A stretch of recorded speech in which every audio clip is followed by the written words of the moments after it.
काय रे मुर्ग्या, तुला दिसत नाही का म्हातारीला धक्का मारतोय? डोळे फुटलेत का? अयो दिवसा ढवळ्या म्हातारीला धक्का मारतोय. ए म्हातारे, तू स्वतः येऊन मला धडकले माझ्या नाव घेती वय. मला मोतीबिंदूचा त्रास आहे ना रे.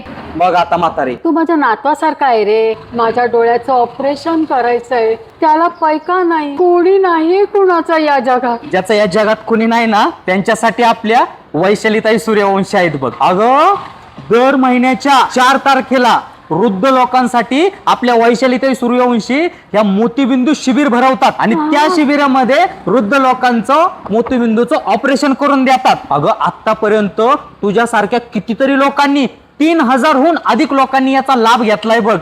हा खरंच, माझ्यासाठी आणि इतर लोकांसाठी वैशालीताईच देव आहेत. त्यांच्यामुळे आम्हाला सगळ्यांना दुनिया बघायला मिळाली. यंदा मी माझ्या लेकीला आमदार करूनच सोडणार. हे बघ आजी, आपल्या वैशालीताईंमुळे तुझ्या डोळ्यांचं ऑपरेशन फ्री झालंय. तेव्हा येणाऱ्या निवडणुकीमध्ये मशाली समोरीलच बटन दाबायचं आणि आपल्या वैशालीताईंना प्रचंड बहुमताने विजय करायचं. आणि यंदा आपल्याला आमदार करायचं म्हणजे करायचं, ध्यानात ठेवायचं. तुझ्या घरातल्या जवळच्या सगळ्या माणसांना सगळ्यांना सांगते.